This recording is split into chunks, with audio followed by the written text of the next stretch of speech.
একবার একটা লোক সে আল্লাহর কাছে দোয়া করতেছে, আল্লাহ তুমি আমার 10 লাখ টাকা দাও, 5 লাখ তোমার রাস্তায় দান করে দিব। অনেকদিন ধরে দোয়া করতেছে, আল্লাহ দেয় না দেয় না দেয় না। এরপরে বলছে, আল্লাহ 5 লাখ রাইখে বাকি 5 লাখ দাও। ঠিক আছে না? তো ঠিক আছে, আপনি 34 কোটি রাখেন, আমার 2 কোটি দেন ওইখান থেকে, বাকি আর টাকা আপনি রেখে দেন। 32 কোটি টাকা আছে কেউ নাই।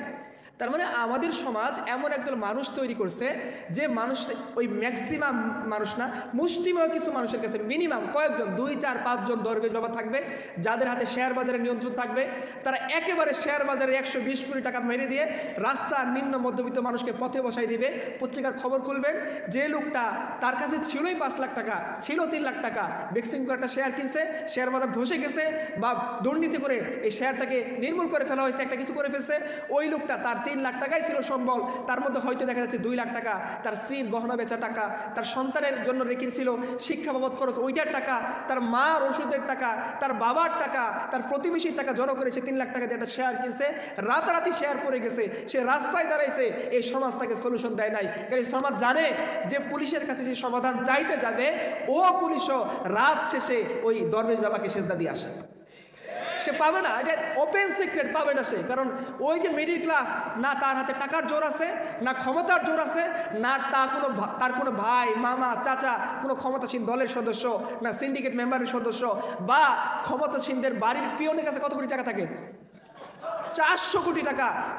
এই আমাদের আগের ক্ষমতাসীন, সে আমাদের সাথে মুখ করে বলতেছে যে আমার পিওরও 400 কোটি টাকার মালিক। তোর উপর আল্লাহ লানত, আল্লাহ তোমাকে এই ভূখণ্ডের মধ্যে তুমি অবৈধভাবে ক্ষমতা দখল করে এই ভূখণ্ডের মধ্যে তুমি কর্তৃত্ব ফলাইছো। তুমি আমার গর্ব করে বলো, যে ভূখণ্ডের মধ্যে মানুষ 5,000 টাকার অপর জোগাড় করতে না পারে, তার সন্তানকে বিক্রি করে দিচ্ছে তার হসপিটাল থেকে তার ওয়াইফকে ছাড়ানোর জন্য, তুমি সেখানে গর্ব করে বলতেছো তোমার যে পিওর সে 400 কোটি টাকার মালিক। আল্লাহ লানত করবে তোমাদের উপরে।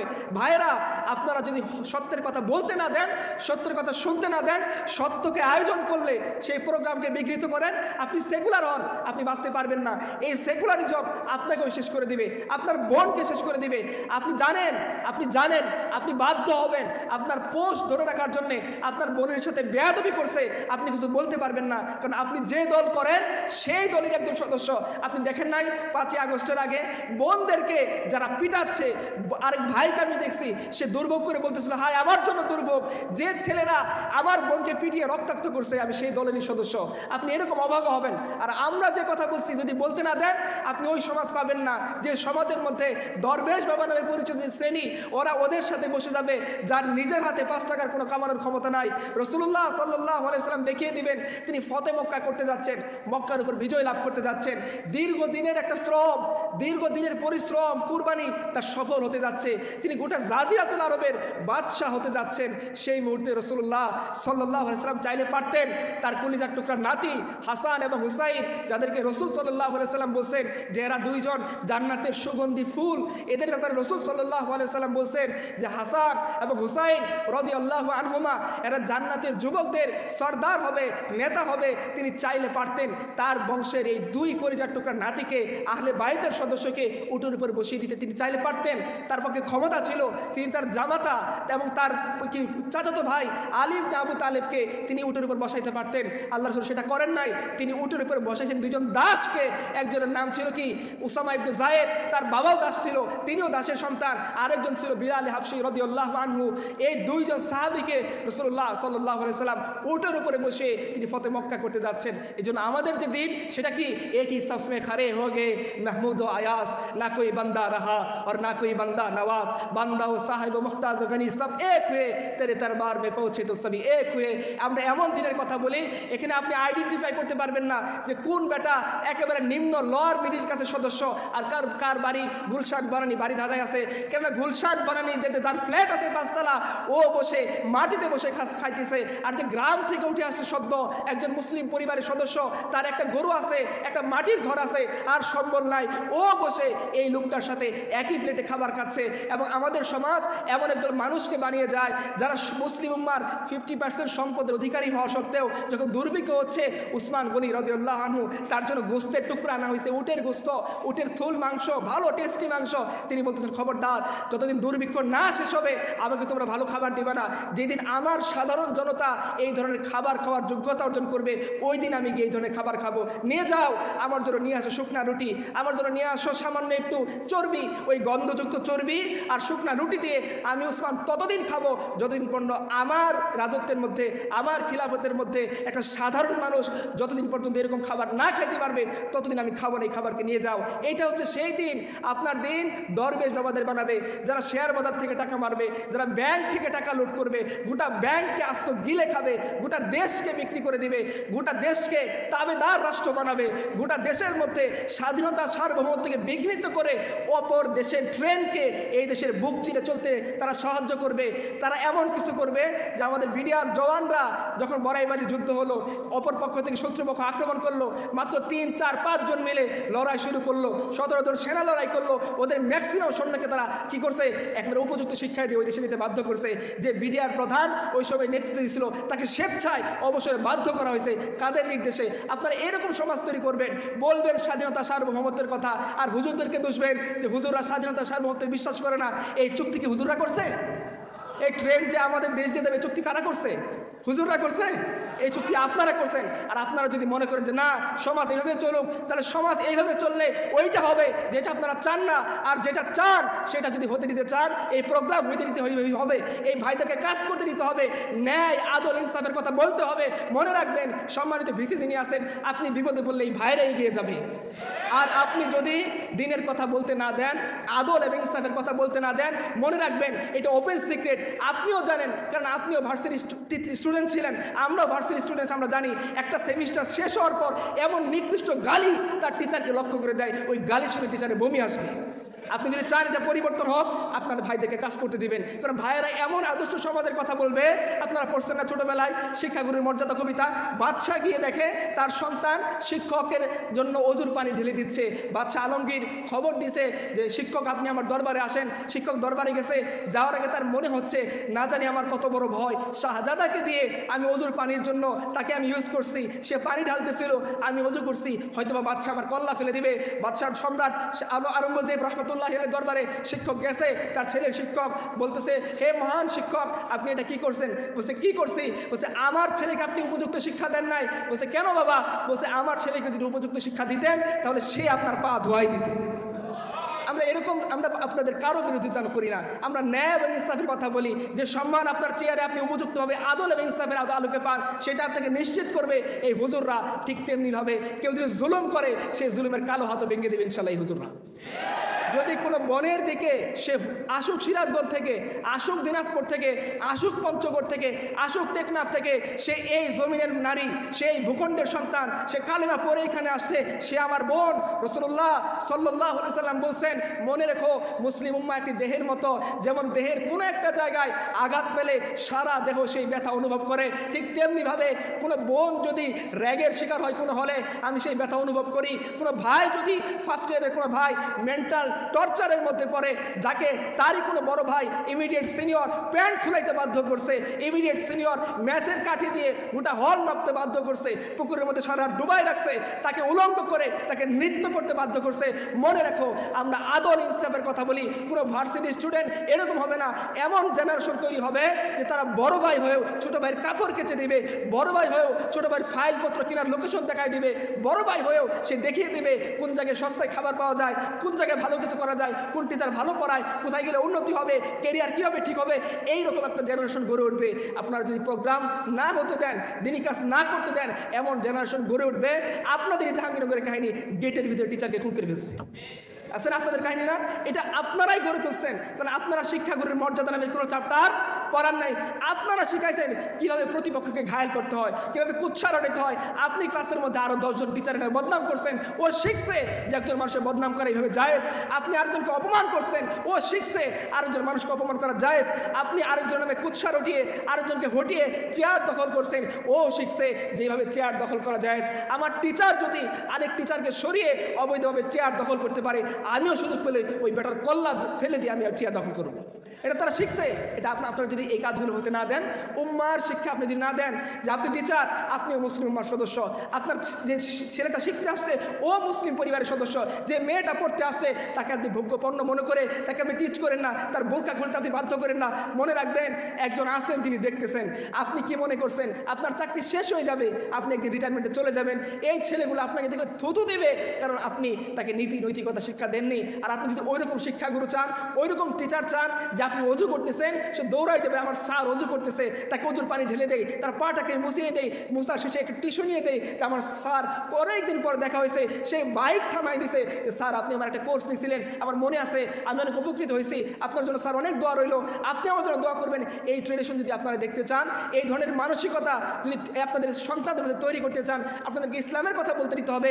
যারা হুতুম পেঁচা ভুতুম পেঁচা বানায়, তারা হুতুম পেঁচার উপর আঘাত আসলে কথা বলবে, আপনার সম্মানের উপর আঘাত আসলে তারা কোনো কথা বলবে না। তারা বরাদ্দ পাওয়ার জন্য পাগল হয়ে যাবে। আপনাকে যদি কেউ অন্যায়ভাবে ক্লাসের মধ্যে থাপ্পড় দেয়, আপনার চেম্বার বন্ধ করে কেউ যদি পিটিয়ে আপনাকে চলে যায়, আপনাকে যদি বাধ্যতামূলকভাবে অবৈধভাবে অবসর গ্রহণ করতে বাধ্য করলে, এই হুতুম পেঁচার অনুসারে কথা বলবে না। এদের যদি 1000 টাকা কমাই দেন তাহলে কথা বলবে। তো আমরা আপনার ভালো জেনারেশন তৈরি করার জন্য উৎসাহিত করেন, যারা এক উম্মার কনসেপ্ট পালন করবে, তারা মনে করবে যে আফ্রিকার কালো জঙ্গলে যে আছে সে যদি ঈমান কবুল করে সে আমার ভাই, ইউরোপের কিনারায় যে আছে সে আমার ভাই, অ্যান্টার্কটিকা মহাদেশে যে আছে যে ঈমান কবুল করছে সে আমার ভাই। রাসূলুল্লাহ সাল্লাল্লাহু আলাইহি সাল্লাম বলছেন, তুমি ততক্ষণ পর্যন্ত ভালো মুমিন হতে পারবে না যতক্ষণ না তুমি নিজের জন্য যে ভালো মনে করো অপর ভাইয়ের জন্য তা ভালো মনে না করবা। তারা উদাহরণ আপনাকে দিবে। রাসূলুল্লাহ সাল্লাল্লাহু আলাইহি সাল্লাম মদিনাতে হিজরত করছেন, গিয়ে তিনি আনসার এবং মুহাজিরদের মধ্যে ভ্রাতৃত্বের বন্ধন স্থাপন করে দিয়েছেন, এবং আনসারি সাহাবী সাদ ইবনে রবি তার ভাগে পড়ছেন আব্দুর রহমান ইবনে আউফ রাদিয়াল্লাহু আনহু। উনি অনেক বড় মক্কার ধনী মানুষ ছিলেন, কিন্তু খালি হাতে হিজরত করে তিনি মদিনায় চলে আসছেন। সাদ ইবনে রবির ভাগে আব্দুর রহমান ইবনে আউফ পড়ছেন। সাদ ইবনে রবি তাকে বাসায় নিয়ে গেছেন, প্রপোজাল দিচ্ছেন যে ভাই শুনে রাখো, আমি মদিনার সবচেয়ে বড় ধনী, তুমি যদি চাও আমার অর্ধেক সম্পদ তোমার নামে দিল লিখে দেব, তুমি যদি চাও আমার একাধিক স্ত্রী আছে যাকে পছন্দ করবা তালাক দিয়ে দিব, ইদ্যত পালন শেষ হলে তুমি তার সাথে বিয়ে করে নিবা, তুমি কি চাও? উনি বলতেছেন না ভাই, আমি তোমার সম্পদ চাই না, তোমার অর্থ চাই না, তুমি যে কুরবানি করছো আল্লাহর জন্য আমার সামনে, আল্লাহ তোমার কুরবানিকে কবুল করো, তুমি আমাকে বাজার দেখায় দাও। আব্দুর রহমান ইবনে আউফ বাজারে গেছেন, ব্যবসা করতে করতে মদিনার বৃত্তশালী, উনি মদিনাতেও গিয়ে বৃত্তশালী হয়ে উঠছেন।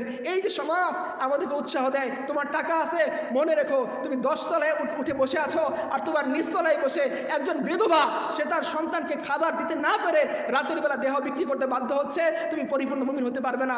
তুমি আরামে হলের মধ্যে সিটের মধ্যে বসে আসো, তোমার কোনো বোন সিটের অভাবে এই ধরনের দাসত্ব করতে বাধ্য হচ্ছে, তার কাপড় খুলে ফেলা হচ্ছে, তাকে দিয়ে মক করা হচ্ছে, তাকে তার টিচার অপমান করতেছে।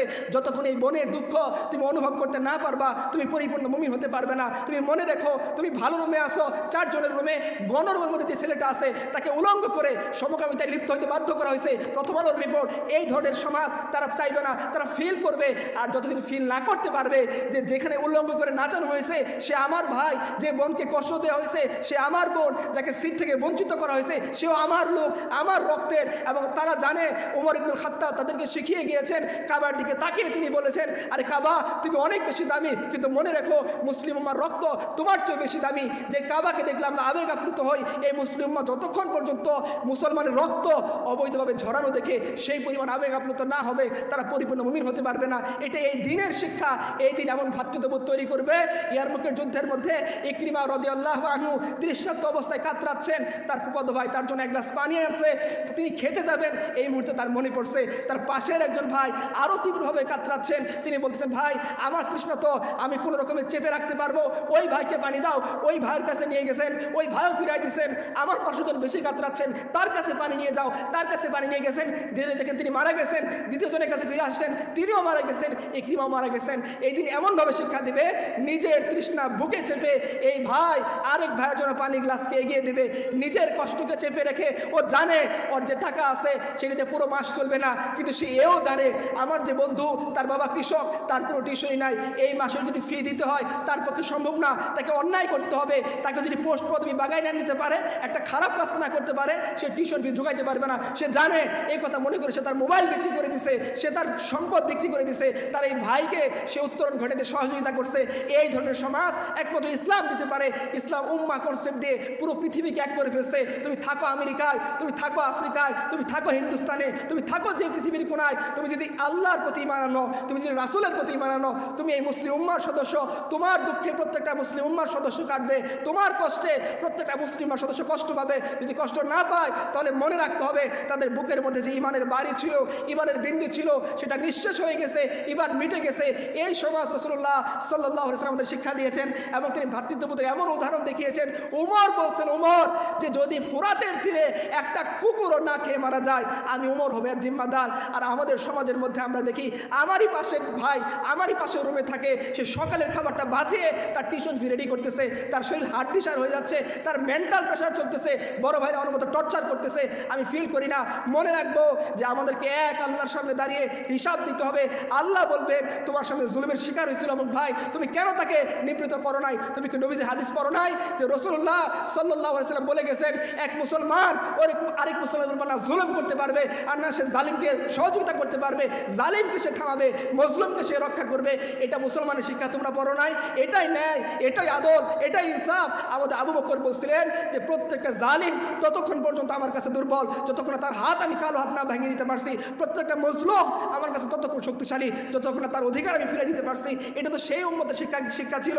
যখন আমাদের সাথে রোমানদের যুদ্ধ হচ্ছে, রোমানদের বাদশা না পেরে চীনের বাদশার কাছে চিঠি লিখছে, আমাকে সাহায্য করো, কারণ আমি সৈন্য দিয়ে 3 লাখ সৈন্য দিয়ে এই বাহিনী মোকাবেলা করতে পারতেছি না, আমাকে আরো ফোর্স পাঠিয়ে সাহায্য করো। চীনের সম্রাট জিজ্ঞাসা করছে যাদের বিরুদ্ধে যুদ্ধ করতেছো তাদের কিছু অবস্থার বিবরণ আমার কাছে পেশ করো। চীনের সম্রাটকে পাল্টা চিঠি লিখছে রোমান সম্রাট। তাদের প্রধান বৈশিষ্ট্য হলো তাদের রাজপুত্র যদি অন্যায় করে তারা সেটার বিচার করে, আর তাদের সেনাপতি সাধারণ একজন সৈনিকের সাথে বসে একই টেবিলে খায়। তখন চীনের সম্রাট বলতেছিল যে রোমান সম্রাট শুনে রাখো, আমি এমন বাহিনী পাঠাইতে পারি যে বাহিনী শুরু হবে তোমার রোমে, শেষ হবে আমার চীনে, কিন্তু আমি কখনোই এই ধরনের বাহিনী পাঠাবো না, কারণ যে জাতির বৈশিষ্ট্য তুমি বর্ণনা করছো সেই জাতির সাথে যুদ্ধ করে তোমরা বিজয় লাভ করতে পারবে না। কারণ যে জাতি এতটা আদল এবং ইনসাফ বজায় রাখে, এতটা ইনসাফ করে, তাদের যে রাষ্ট্রপ্রধান সেও মাটিতে বসে খায়, তাদের সেনাপতি সেও মাটিতে বসে খায়, তাদের লেফটেন্যান্ট কর্নেল সেও মাটিতে বসে খায়, সাধারণ একজন সোলজার সেও মাটিতে বসে খায়, তারা একই প্লেটে খাবার খায়, খাবারে কোনো পার্থক্য থাকে না।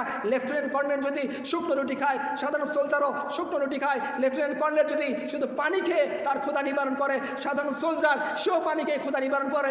লেফটেন্যান্ট কর্নেল যে তাঁবুতে থাকে, সাধারণ সোলজার সেও তাঁবুতে থাকে। লেফটেন্যান্ট কর্নেলও রাতের বেলায় বাচ্চা শিশুর মতো আল্লাহর কাছে কাঁদে, তাদের সাধারণ সোলজার সেও বাচ্চা শিশুর মতো আল্লাহর কাছে কাঁদে। তাদের বৈশিষ্ট্য এটাই ন্যায়, এটাই আদল, এটাই ইনসাফ, এটাই আমাদের শিখাইছে ইসলাম। মুসলিম উম্মাহ ভ্রাতৃত্ববোধের মাধ্যমে তুমি অপর মানুষের কষ্ট সেভাবে অনুভব করবা যেভাবে নিজের কষ্টকে তুমি অনুভব করো, অপর মানুষকে সেভাবে তুমি প্রাধান্য দিবা যেভাবে তুমি নিজেকে প্রাধান্য দাও। আয়েশা রাদিয়াল্লাহু আনহা রোজা রাখা অবস্থায় তার ঘরে মাত্র একটা শুকনো রুটি, তার দাসী এবং তিনি দুজন ইফতার করবেন। এর আগ মুহূর্তে মুয়াত্তা মালিকের ঘটনা, একজন ভিক্ষুক আসছে, এসে বলছে মা তোমার ভিক্ষুক ক্ষুধার্ত, তাকে কিছু খাবার দাও। আম্মাজান আয়েশা বলতেছেন তার দাসীকে রুটি দিয়ে দাও। দাসী বারবার বলতেছে আম্মাজান একটু পরে আপনি ইফতার করবেন। বলতেছে আমি তো এক বেলা ধরে ক্ষুধার্ত। আর ওই ভিক্ষুক বারবার বলতেছে মা 2 দিন ধরে আমি কিছু খাই না, আমি একদিনের উপরে 2 দিনকে প্রাধান্য দিচ্ছি, আমি আমার নিজের ক্ষুধার উপরে ভিক্ষুকের ক্ষুধাকে প্রাধান্য দিচ্ছি। এই বলে আমাদের আম্মাজান রাদিয়াল্লাহু আনহা তার জন্য রাখা শেষ রুটিটা ছিল এইটাও তিনি তার ভাই ওই ইয়ের জন্য ভিক্ষুকের জন্য দিয়ে দিয়েছেন। আব্দুল্লাহ ইবনে উমরের কাহিনী পরে হিজরাতুল আউলিয়ার মধ্যে আসছে। আব্দুল্লাহ ইবনে উমর খুব অসুস্থ, তার মনে হয়েছে একটু আঙ্গুরের জুস খাইলে বোধহয় ভালো লাগবে। তার দাসকে তিনি পাঠাইছেন বাজার থেকে একটু আঙ্গুর কিনে আনো।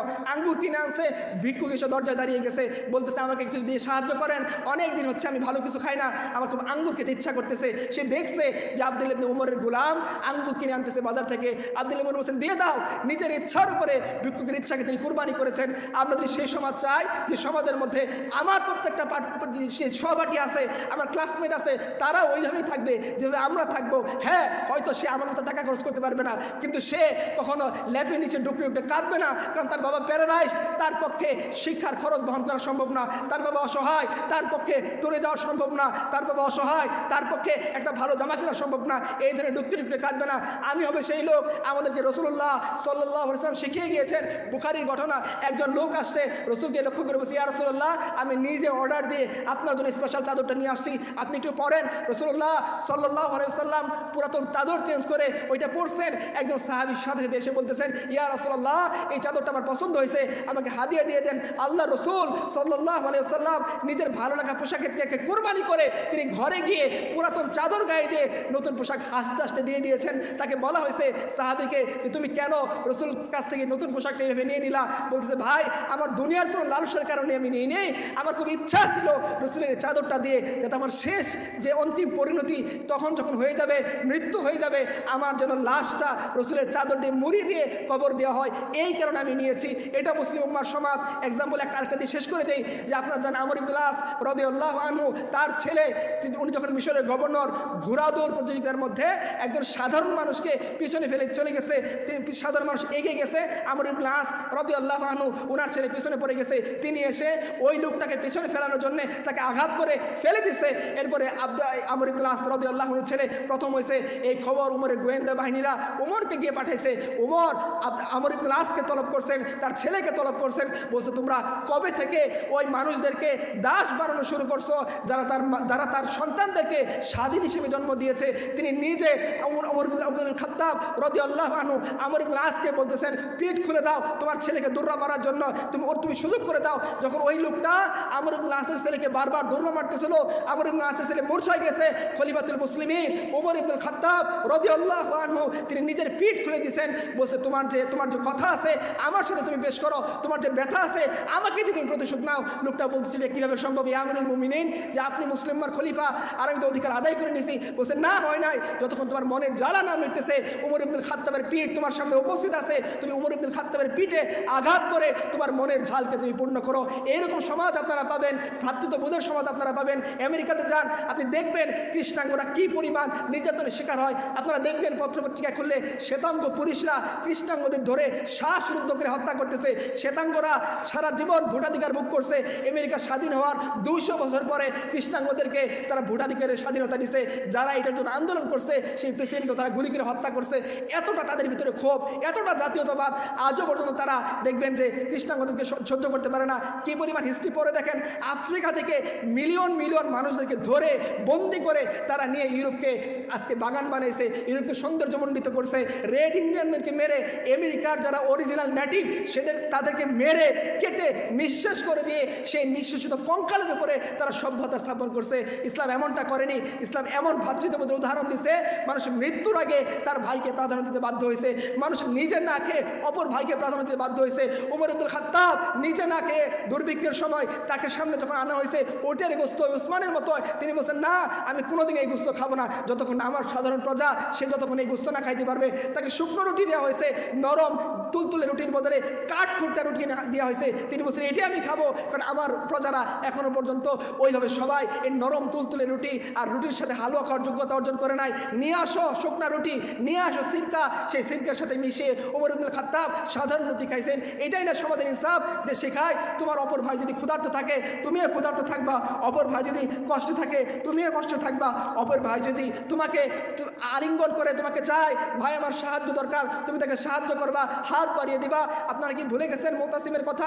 অনেক ভালো মানুষ তিনি, যে উমরের মতো সে কথা আমি বলতেছি না, কিন্তু তিনি পুরুষ ছিলেন। তাকে যখন ইয়ের মধ্যে ইউরোপিয়ানরা একজন মহিলা মুসলিম মহিলাকে বন্দি করছে, মুসলিম মহিলা হাত বাড়িয়ে বলতেছে খবরদার আমার দিকে যদি তুমি চোখ তুলে তাকাও মুতাসিম আসবে, তার 17,000 সাদা করে ঘোড়া রেডি আছে, সে এসে ঠিক আক্রমণ করে আমাকে এখান থেকে উদ্ধার করে নিয়ে যাবে। ওই ইউরোপিয়ান তখন দম্ভ করে বলতেছিল মুতাসিম আসতেছে দেখে নিব সে 17,000 সাদা করে ঘোড়া দিয়ে কীভাবে আসে।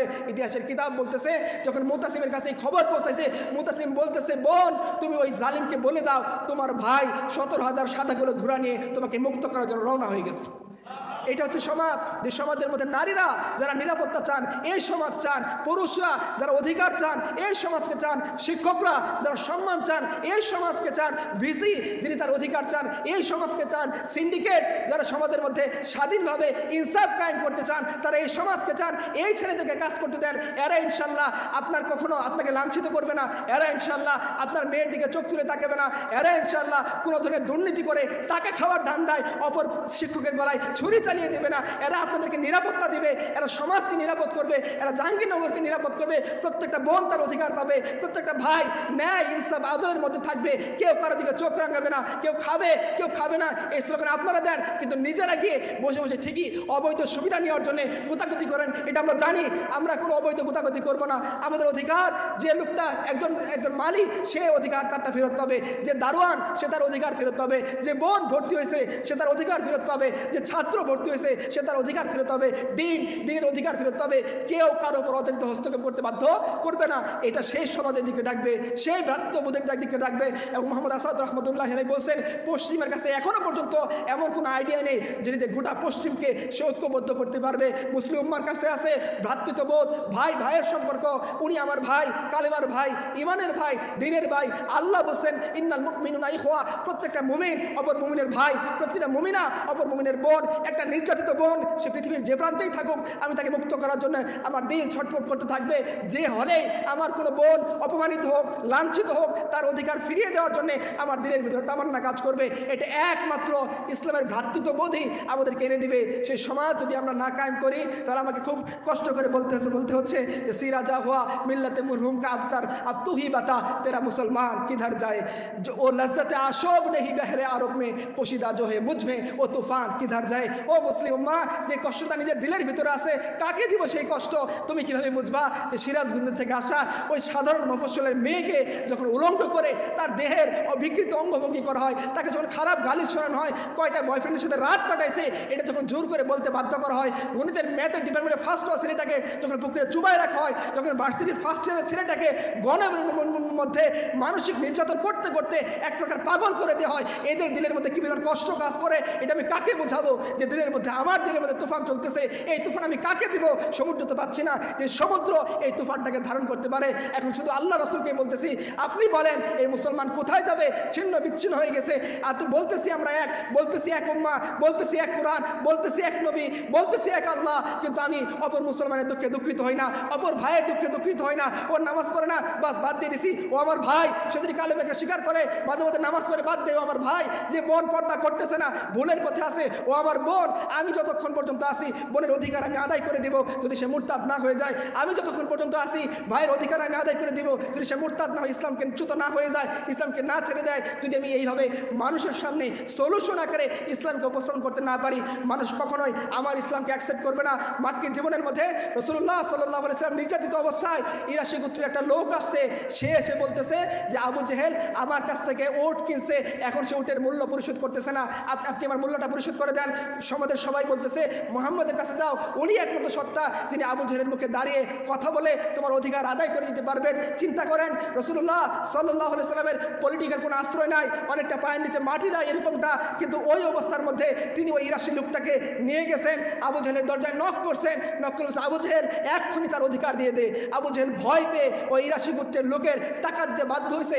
এইটাই ইসলাম, বয়ান করে বলা লাগবে না। এই ইরাশি গোত্রের লোকটাকে যদি আপনি বলেন আবু জেহেল ভার্সেস মুহাম্মদ, তুমি কাকে চুজ করতে চাও? সে অবশ্যই বলবে আমি মুহাম্মদ রাসূলুল্লাহ সাল্লাল্লাহু আলাইহি ওয়াসাল্লামকে চাই, যে আমার মতো একটা অজানা লোকের অধিকার আদায় করার জন্য সমাজের সবচেয়ে বড় জালিমের সামনে দাঁড়িয়ে সে বলতেছে যে তুমি তার অধিকার দিয়ে দাও। এটাই মুসলিমের বৈশিষ্ট্য, না মুঁহ ছুপা কে জিয়ে, না सर झुका के जिए, सितमगरों की नजर से नजर मिला के जिए। अब एक रात अगर कम जिए तो इसमें हैरत क्यों, यही तो बहुत है कि हम शम्मा जला के जिए। সবাইকে ধন্যবাদ।